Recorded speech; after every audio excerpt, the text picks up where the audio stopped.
Saber Direito desta semana é sobre direito empresarial. As aulas abordam o histórico da legislação, a recuperação judicial, falência e muito mais. As aulas são com o professor Rodrigo Videres.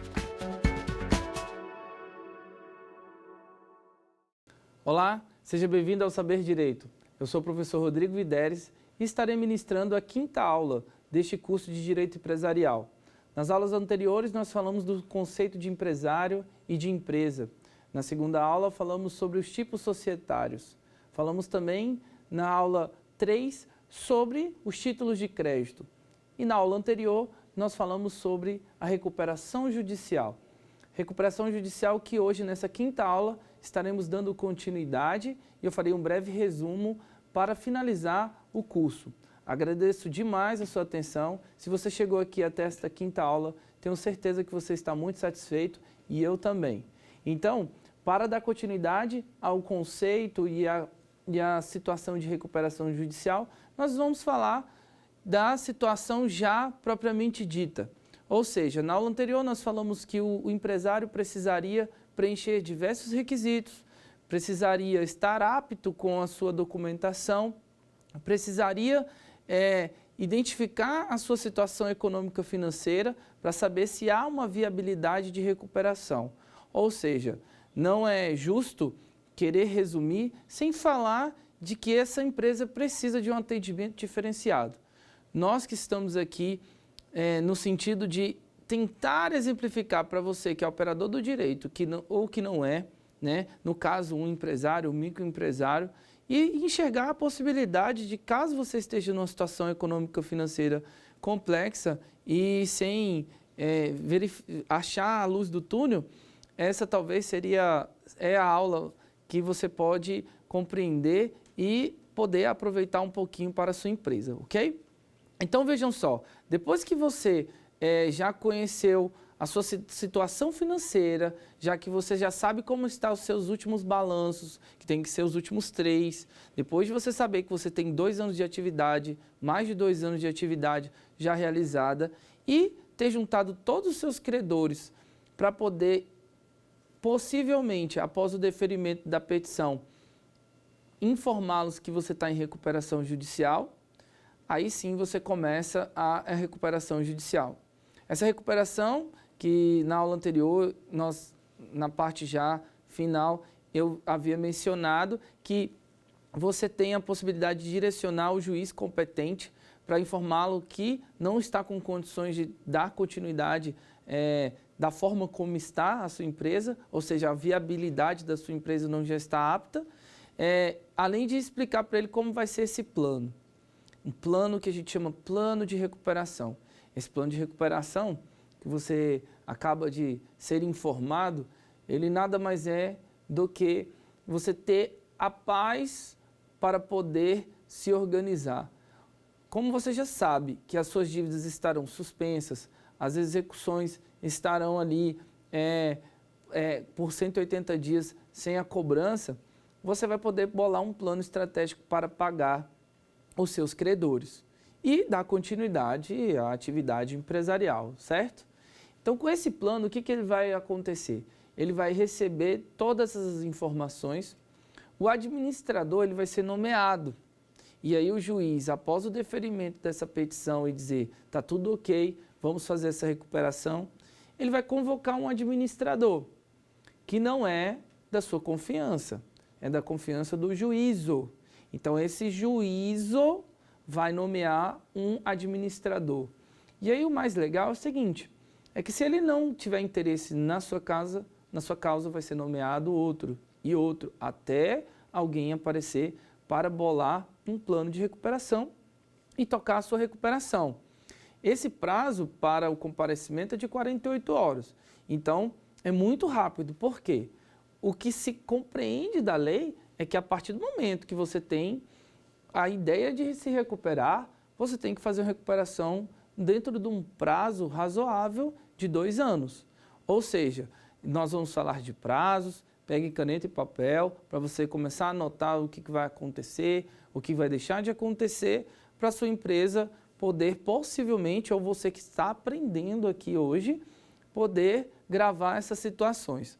Então, na prática, eu vou ter 60 dias para apresentar um plano. Mas a partir de quando, professor, que esse plano começa a funcionar? Bem, na verdade, ele só começa a funcionar depois. Porque, na verdade, o juiz vai ver sua petição e vai deferir ou não o seu plano. Se ele deferir seu plano, ou ele não entender, ele tem duas opções. Mandar você melhorar esse plano, né? Na prática acontece muito isso, e vai te dar 60 dias para você apresentar. Quando você tem esses 60 dias de apresentação, em conjunto com o seu administrador judicial, ele vai elaborar um plano estratégico de pagamento. E aí, a partir daí, que esses credores vão ser convocados. Mas olha que interessante, a gente aprende lá na faculdade que os meios de comunicação para chamar os réus ao processo se dão por meio de ARs, por meio de oficial de justiça e editais. Agora preste atenção, estou devendo para mais de 30 pessoas. Será que se eu utilizar do mecanismo de AR, de carta de oficial de justiça, esse processo vai ser célere? Acredito que não. Então, excepcionalmente, para a nossa lei, ele vai ser aberto um edital. Aí, com esse edital, que vai ser aberto pelo juízo, as pessoas vão ter um prazo para se apresentar.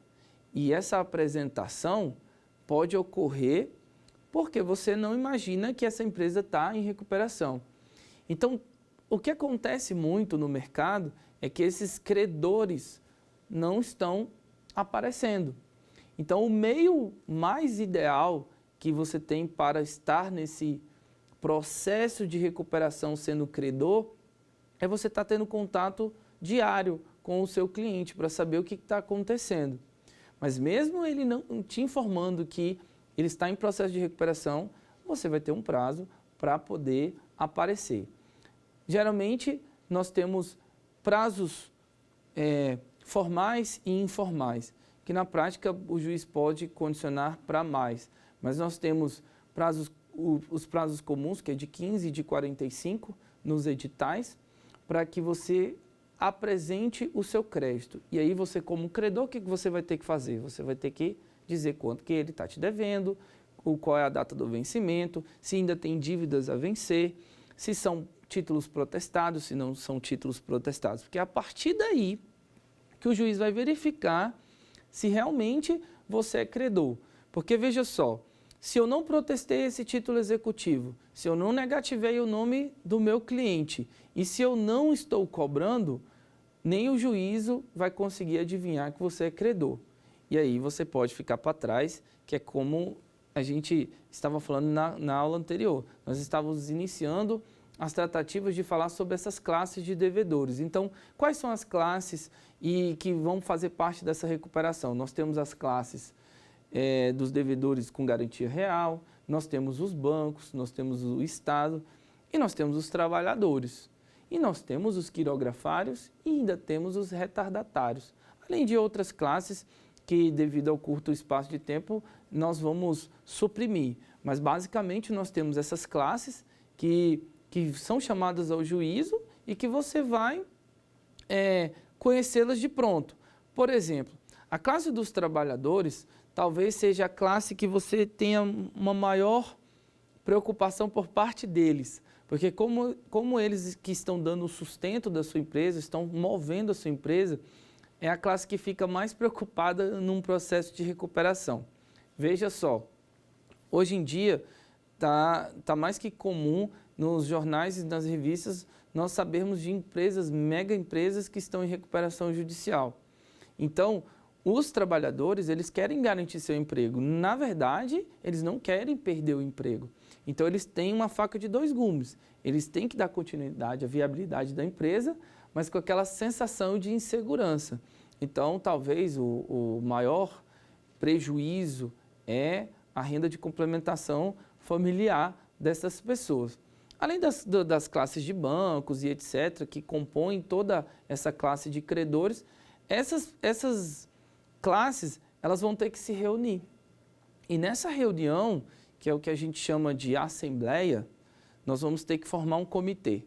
Então, qual é a dica que eu dou para você que está aprendendo direito empresarial, direito recuperacional? A pessoa que vai participar dessa classe de credores, ela tem que entender que ela vai se juntar com a mesma classe dela.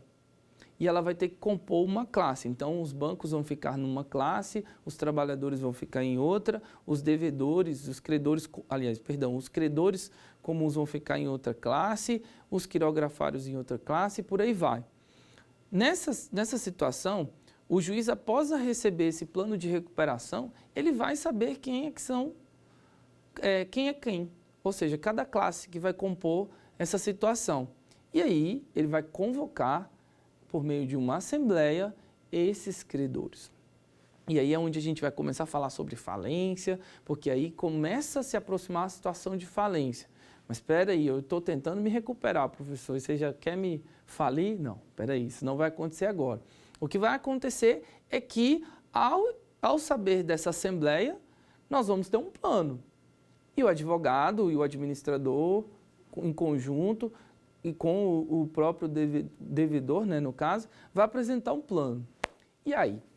E se esse plano não der bom? Né? E se essa empresa apresentar um plano de recuperação e as empresas não aceitarem? O que vai acontecer? Vai ter uma consequência. Mas antes disso, a gente tem que comentar o seguinte. Quando a gente apresenta um plano, na prática, o juiz vai tentar flexibilizar essa situação.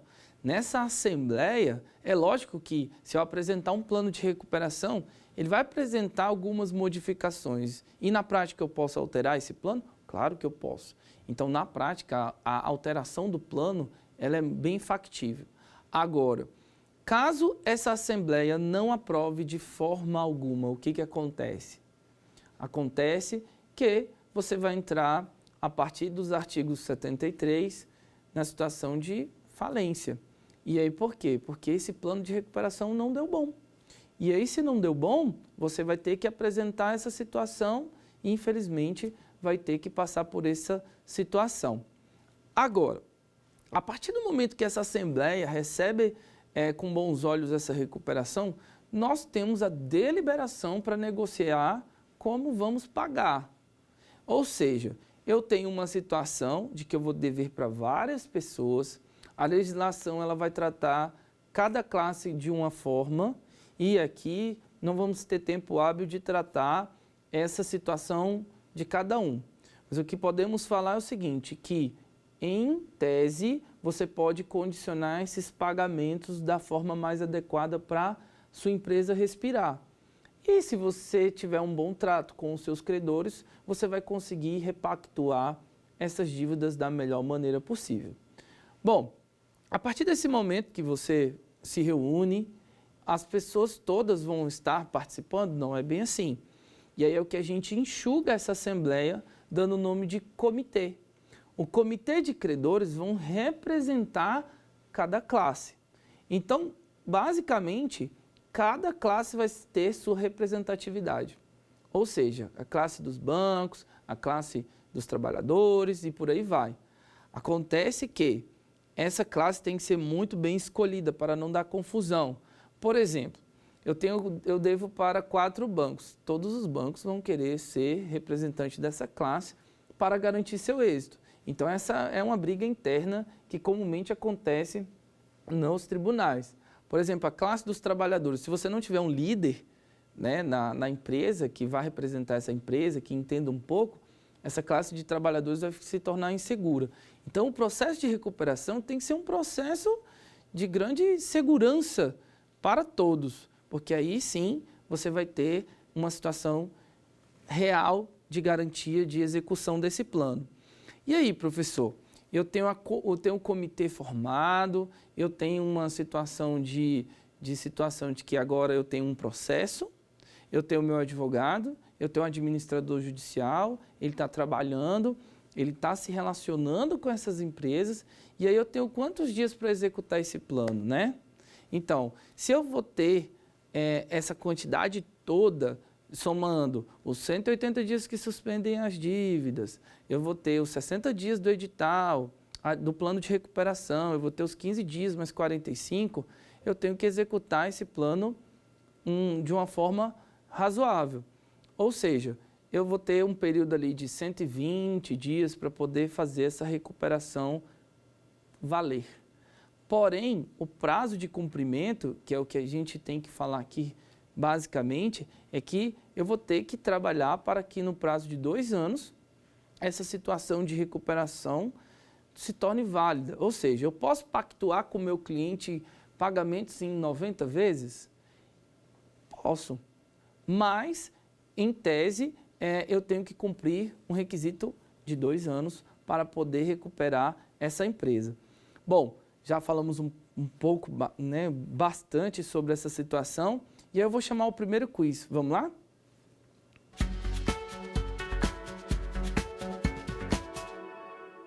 De acordo com a legislação pertinente, o trabalhador que possua crédito remuneratório trabalhista com uma empresa em falência deverá recebê-lo. Letra A.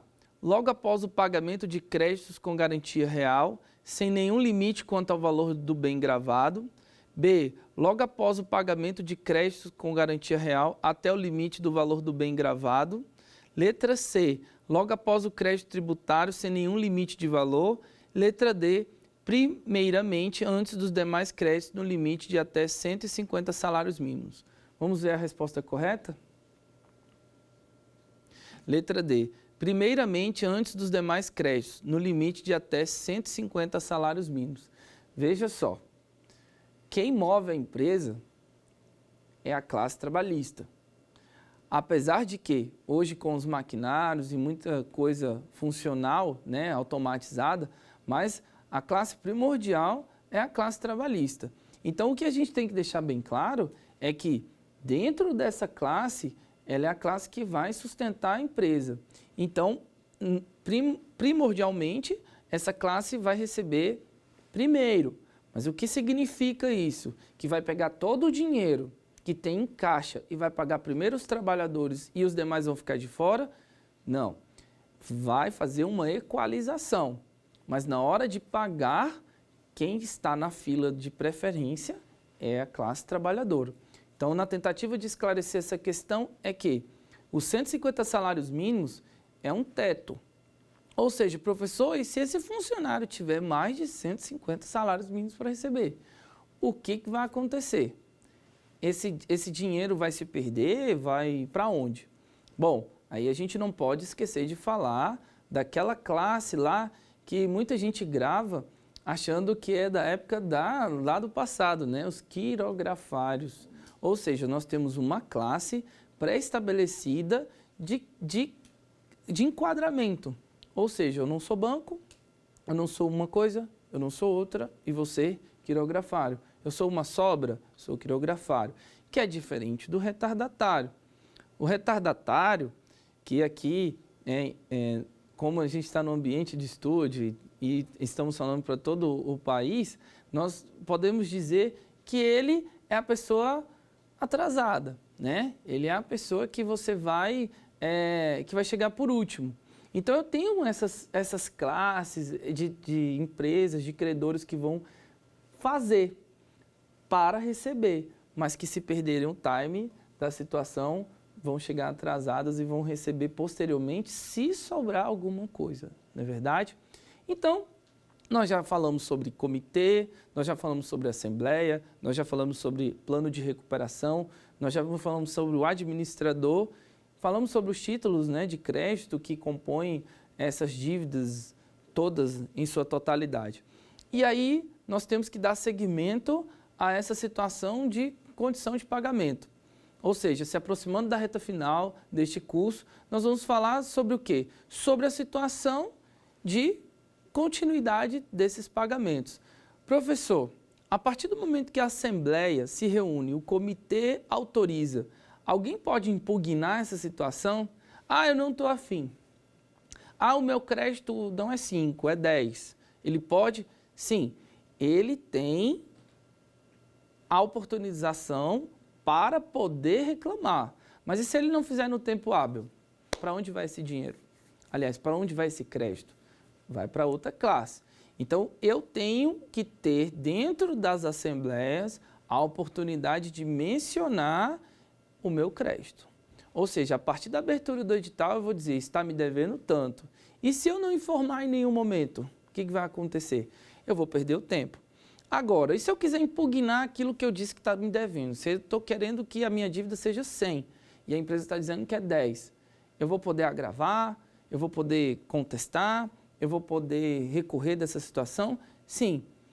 Como vão ser decisões interlocutórias, o juiz vai abrir o prazo para você agravar. Esse agravo, ele vai ser julgado lá em segunda instância, mas a sua situação de continuidade da recuperação, ela vai se permear, ela vai dar continuidade. Então, professor, o que significa que eu sou obrigado a aceitar o crédito que foi me concedido ou que foi me oportunizado da forma como foi feita? Bom, se você identificar que o plano de recuperação está com uma qualidade de trabalho, perfeito. Eu acho razoável você condicionar.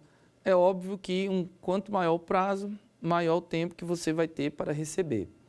E aí, professor, está todo mundo certo, está todo mundo bonito, está todo mundo pagando. Mas e se essa pessoa deixar de honrar os compromissos? O que acontece? Nós vamos se aproximar da situação de uma possível situação de falência. Ah, mas eu atrasei o pagamento. Já vai se converter em falência? Já vai se converter numa situação de crise novamente? Porque o que vai acontecer? A empresa ela tem 2 anos para se recuperar. Então, tecnicamente, já estou te ensinando que se ela não cumprir nesses 2 anos, o juiz poderá converter em falência.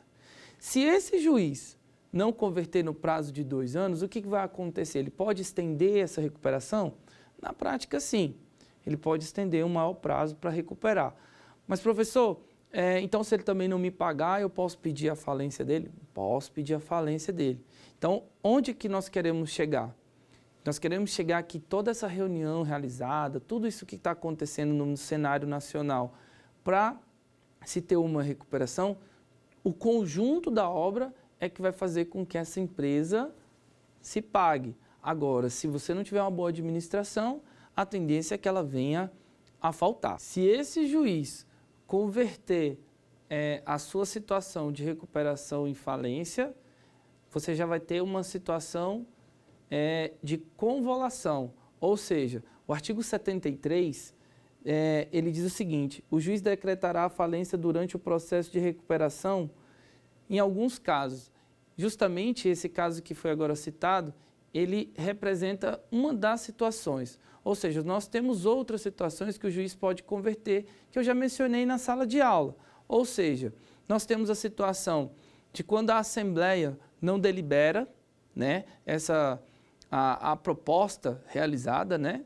Quando o próprio credor não cumpre com as obrigações, que é uma das situações que pode ocorrer, que é a mais comum, e aí a gente trabalha nessas 2 hipóteses como sendo as mais rotineiras, não é verdade? Porque aí o juiz vai convolar, ou seja, durante o processo de recuperação, você pode converter em falência, que é diferente de você ir para falência direto, porque entrando na situação de falência, eu vou dar prioridade justamente nesses minutos finais a ensinar a você essa situação de saída da recuperação para ir para a falência. Ou seja, a falência, que já é a parte final, quando o administrador da empresa, não o administrador judicial, já perde os seus poderes, né, de administração propriamente dita, e se torna uma situação de que a empresa já sabe qual vai ser seu fim. Para isso, vamos chamar o quiz para vocês entenderem mais um pouquinho sobre falência, ok?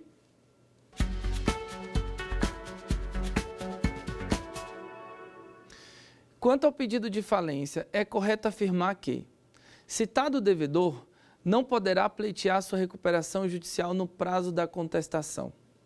B. Se baseado em obrigação líquida, pode ser intentado independente do valor do crédito.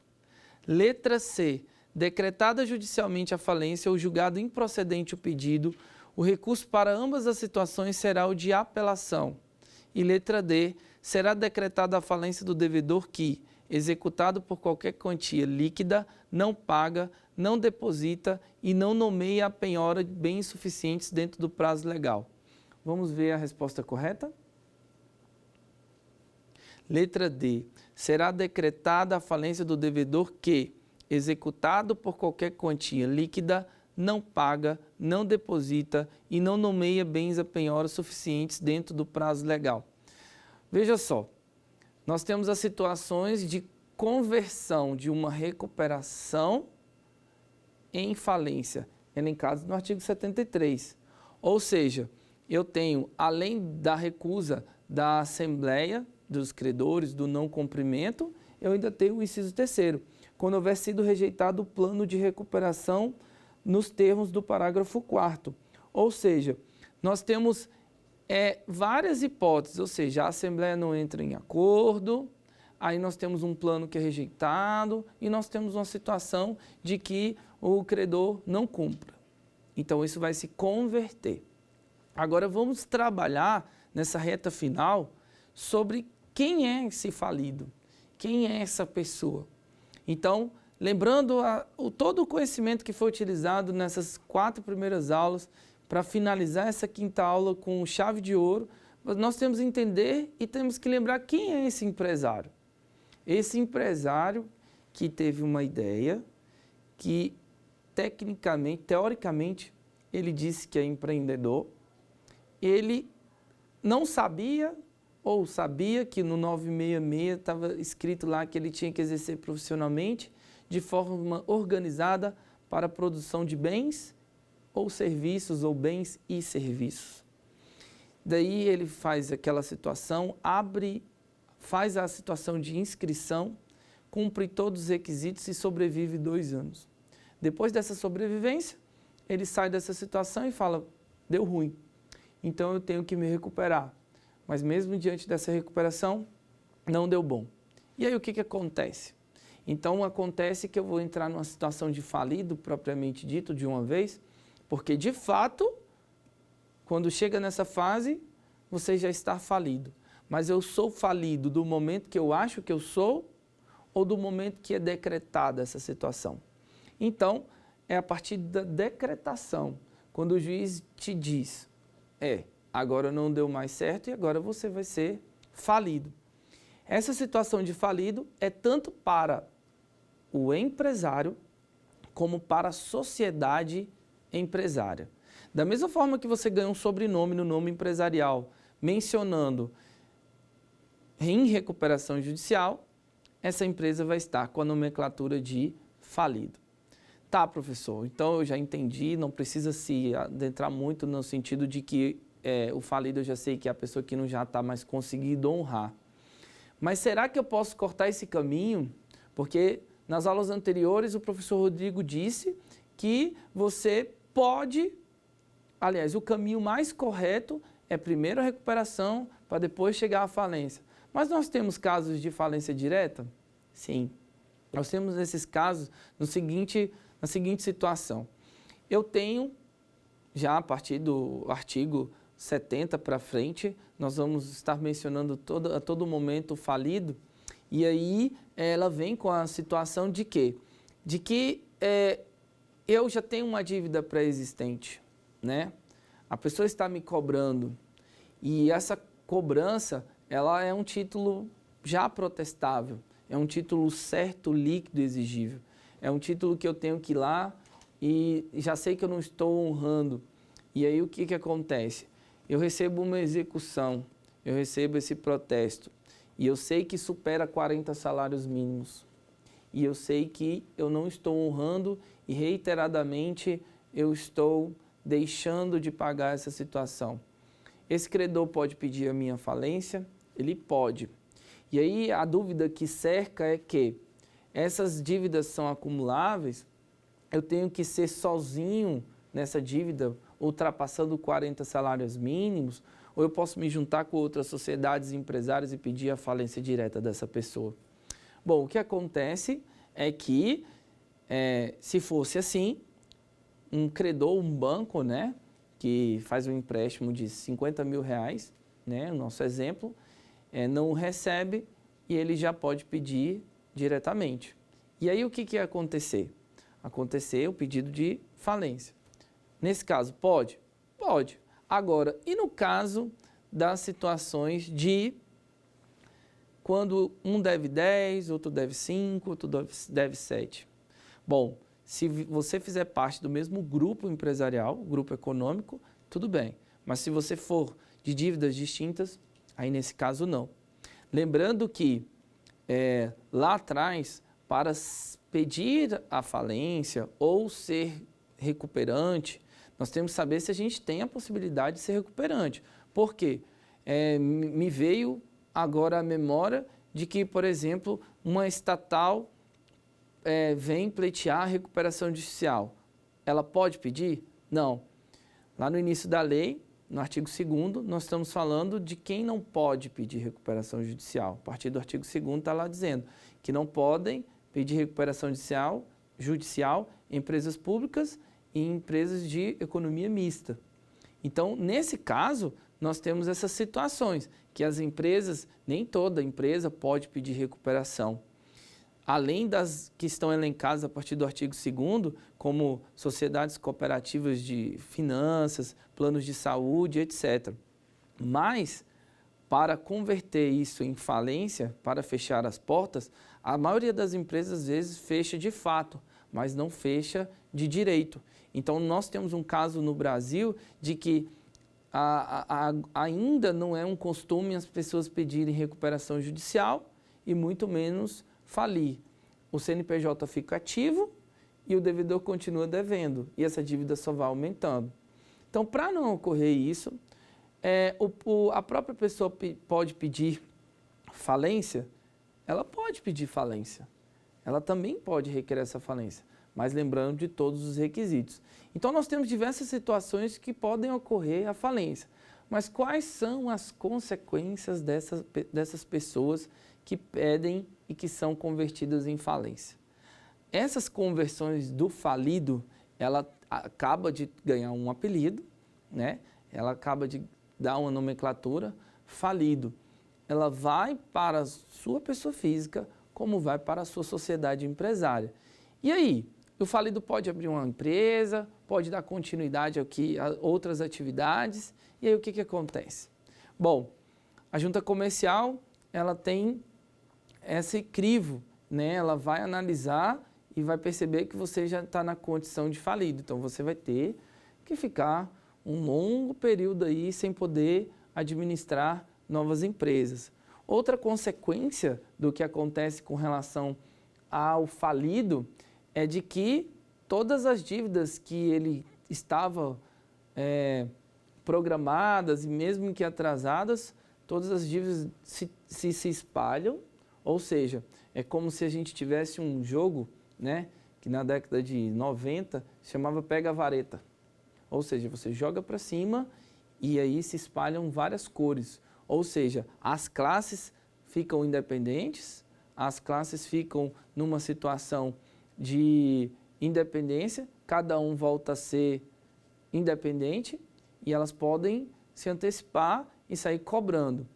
Porém, quem já deu garantia, quem tem algumas garantias, como os imóveis e carros, essa classe já fica um pouco mais tranquila, porque aí ela não tem que aguardar o processo de recuperação. Ela já pode antecipar esse bem, pedir esse bem de volta e tentar alienar as outras coisas, o passivo da empresa. E aí? O que acontece também com esse empresário? Ele fica lá, ele continua exercendo as atividades, além dele ficar inscrito como falido, ele perde a situação de gerência dessa empresa. Então, ao perder a situação de gerência dessa empresa, ele tecnicamente sai da empresa. E aí fica a massa, né? Porque é o seguinte, nós temos um conjunto, nós tentamos aqui, nessas 4 aulas, mostrar para vocês que uma empresa ela tem elementos. Esses elementos que você já aprendeu na primeira aula, ela vai tirar da mão do empresário. Então, ele vai deixar de ser elemento, ele vai sair. E aí vai ficar a massa. Ou seja, se o administrador judicial que foi nomeado lá na recuperação estiver presente, ele vai terminar o seu trabalho. Mas nos casos em que há uma situação de falência direta, o juiz, né, do processo falimentar vai nomear alguém para administrar o que sobrou, né? Então, a empresa, quando ela entra numa situação de falência, o dono, o administrador da empresa, ele não sai do quadro societário, ele fica no quadro, mas ele não tem poder de gerência mais nenhuma. E aí é uma das consequências mais pesadas que acontece para o administrador. O administrador da empresa, não o administrador judicial. E aí o que sobra? É o que a gente chama de massa falida. Essa massa falida, na verdade, é uma expressão criada porque enquanto eu sou elementos e formo um conjunto, eu tenho uma coisa, né? Eu tenho coisas. E aí quando essas coisas e esses elementos não estão mais em harmonia, elas se tornam a massa. Pedagogicamente falando, lógico. Mas essa situação de massa falida faz com que todo mundo fique independente e, na prática, ou às vezes, muitas vezes, o que a gente mais escuta é que quem chegar primeiro recebe alguma coisa. Então, as execuções voltam a se tornar, deixam de ser suspensas e aí os processos voltam à tona. Ou seja, você tem que comunicar ao juízo do seu processo que aquela recuperação não deu bom. Você tem que recuperar o juízo do seu processo que houve a falência. E aí você tem que tirar uma certidão e informar. Juiz, está falido. Preciso que bloqueie os bens restantes dessa empresa. E aí muitas das vezes a gente tem que preservar a garantia dos trabalhadores. E aí, quando a gente mais percebe, o que a gente mais vê no mercado, é que as empresas fecham as portas e aí não tem mais o que fazer. E aí, nesse caso, num caso de falência, as empresas, os trabalhadores ficam mais prejudicados. A partir do momento que é decretada a falência, acabamos de mencionar que o devedor se torna falido.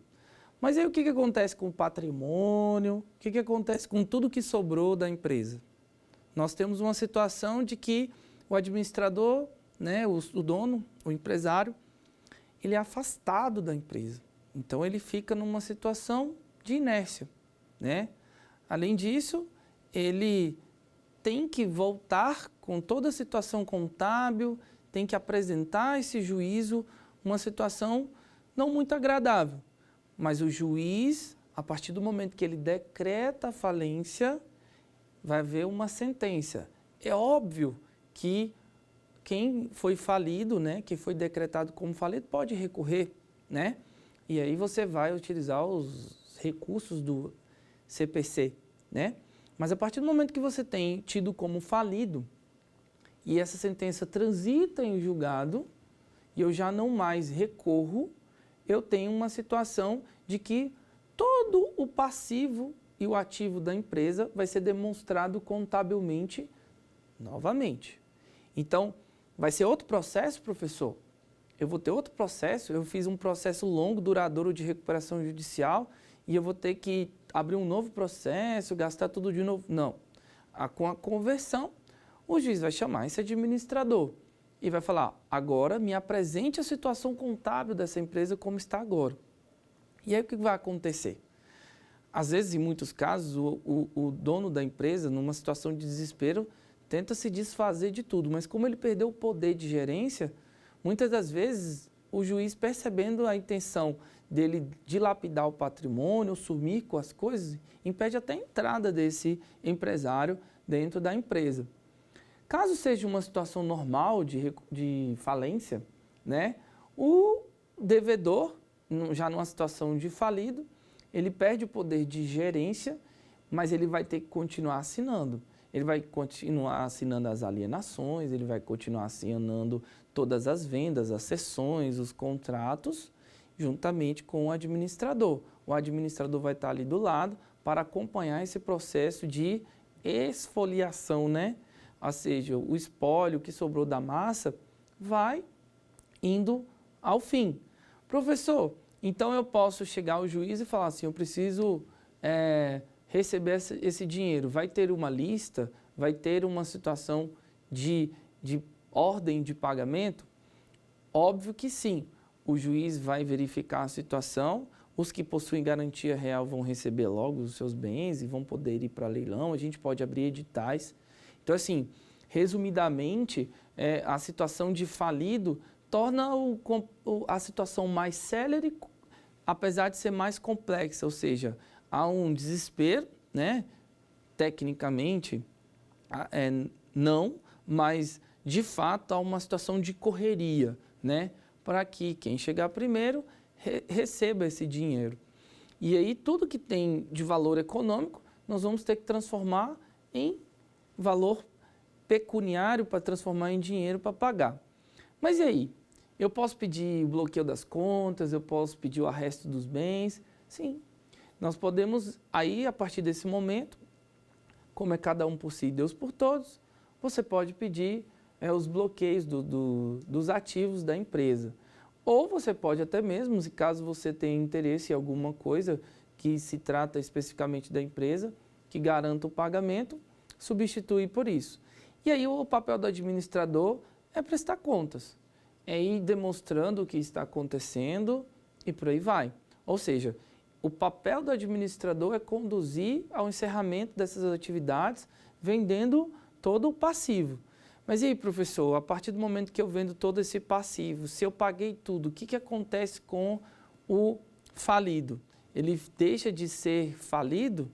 Ou seja, ele pagou todo mundo, então ficou no 0 a 0, né? Ou seja, já é lucro para ele ter ficado no 0 a 0, ou às vezes não, né? Dependendo da tristeza e da situação. Mas esse 0 a 0 vai torná-lo deixar de ser falido? Bom, ele vai deixar de ser falido, mas ele vai continuar impedido. Ou seja, ele vai ter que passar por todo aquele procedimento. E aí eu lhe pergunto, professor, depois que passa todo esse procedimento, quais as consequências, o que acontece com o que sobrou? Né? E se sobrou, na verdade, né? Se sobrou alguma coisa, fica como crédito e vai para a sociedade. E aí, mas aí o empresário não perdeu os poderes de administração? Não. Aí o que acontece? Ele vira bens. A sociedade não continua sendo administrada. Vão sobrar coisas, vão sobrar bens para se pagar. E aí o proprietário pode fazer o que bem entender com a sobra. Mas e se ficar faltando, professor? Eu posso ir cobrando? Você pode continuar tentando até receber essa situação. Caso você não receba e não consiga receber, o juízo competente vai fazer uma certidão no qual vai te dizer, vai te tornar aquilo um título executivo, do qual você vai poder executar quando bem entender. Então, caso você perceba que aquele falido voltou a ter patrimônio, caso aquele falido voltou a ter algo que você possa pedir para o adimplemento do pagamento, você pode chamar novamente o juízo ao fato, né, ao feito, e aí tentar resolver essa questão, ok? Bom, já que a gente está falando de falência e está falando de recuperação judicial, muitas das vezes acontece que o próprio devedor comete alguns crimes, né, que estão elencados na parte final desta lei, né? E aí, muito se pergunta se o próprio juiz que conduziu toda a recuperação judicial e toda a parte final, né, da falência é o juízo competente para apurar se houve crime, né, desse devedor, né? E aí o que eu tenho para dizer para vocês é que não. O crime vai ser apurado dentro do mesmo fórum, mas pelo juiz competente da área criminal.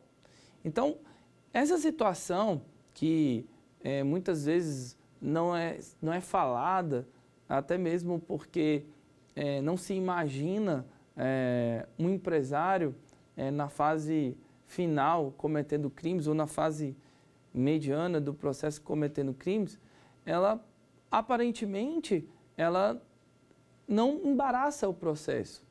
E aí, por isso, ela tem que ser tratada apartada, ou seja, ela vai para o fórum competente. E eu cito como uma das situações mais comuns as fraudes, né? Nós temos uma situação muito crítica com relação aos lançamentos contábeis e aquilo do quanto realmente valha. Porque, veja só, vamos citar um exemplo. Eu tenho uma empresa, né?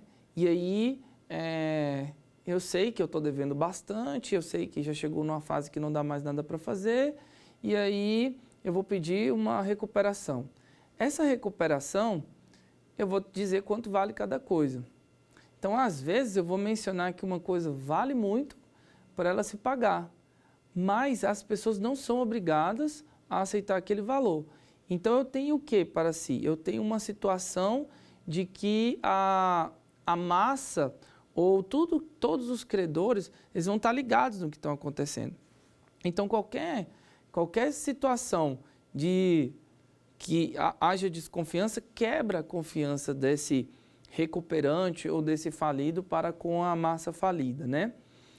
Então, no frigir dos ovos, ou seja, numa situação bem crítica, o mais comum é que que essa situação não aconteça. Mas em caso de acometimento, o empresário ele vai responder pelas penalidades previstas no final da lei, né? Que não tem nada a ver com os impedimentos que ele vai ter que ficar com relação a todo esse tempo de ser um novo empresário, né? Nós sabemos que muitas das vezes o empresário, ele não imagina essa situação, mas essa é a parte triste do negócio. Portanto, qual é o mais, professor, o que você aconselha, professor? O que você acha que é o certo? Eu acho que todo esse processo para chegar nessa parte, ou toda essa situação de envolvimento, ela tem que ser apurada com muita antecedência. Quem atua na área de direito empresarial começa a identificar e perceber que se você já presta serviço para aquela empresa, para aquela pessoa jurídica e que faz todo um trabalho de preventividade, você consegue identificar os aspectos mais relevantes de uma possível inadimplência.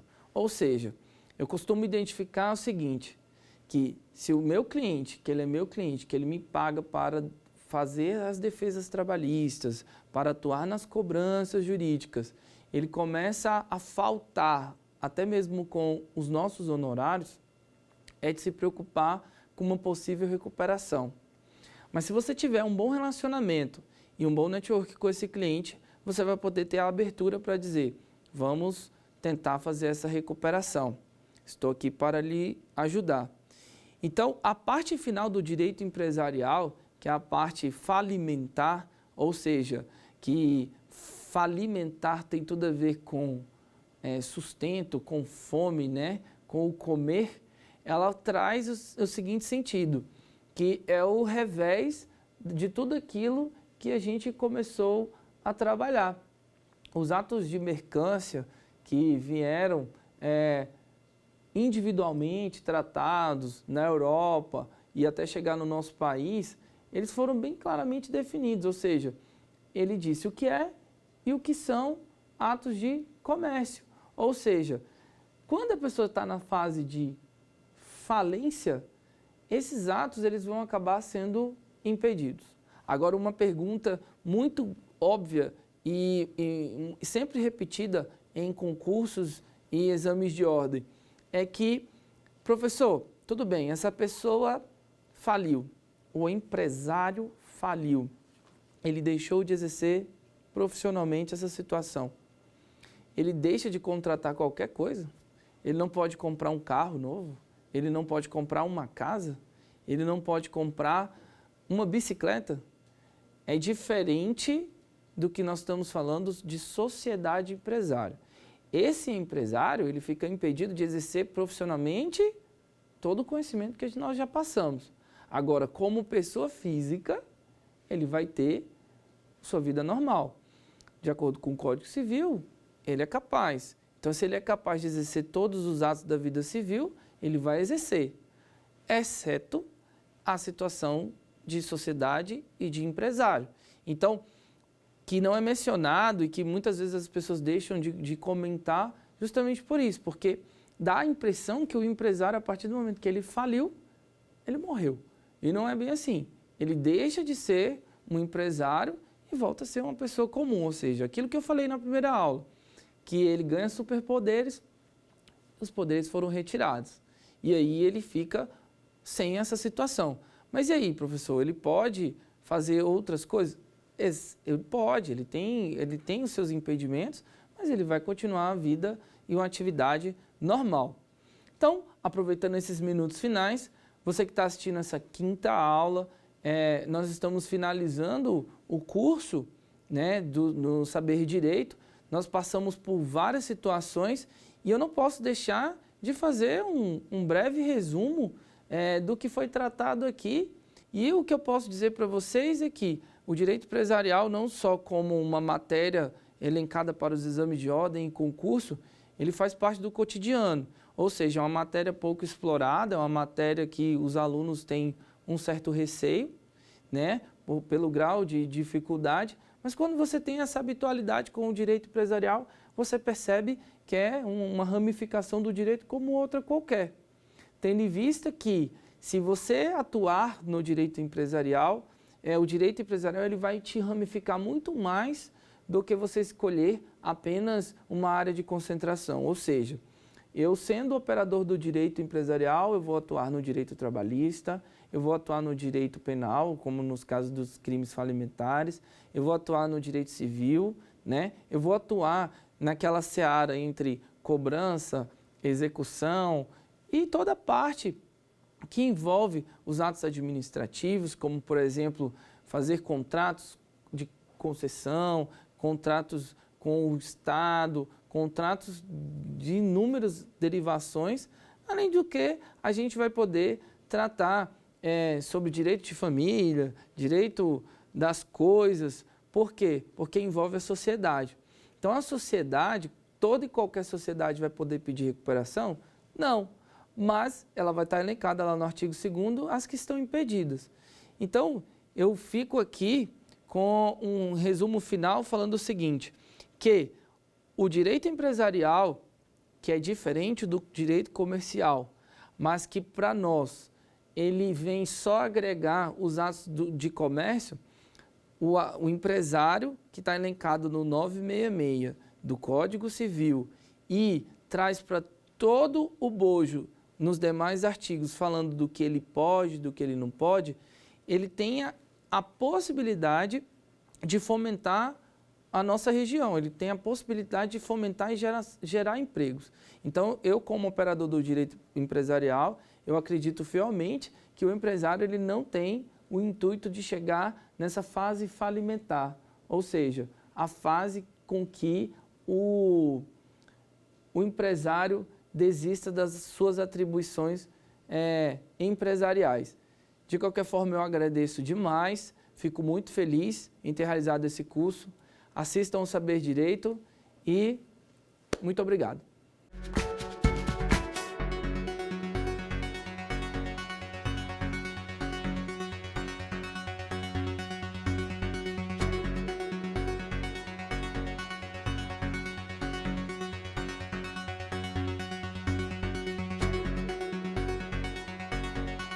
Quer dar uma sugestão de tema para os cursos do Saber Direito? Então mande um e-mail para a gente, saberdireito@stf.jus.br, ou entre em contato pelo nosso WhatsApp.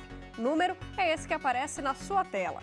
Você também pode estudar pela internet. É só acessar tvjustiça.jus.br ou rever as aulas no nosso canal do YouTube, TV Justiça Oficial.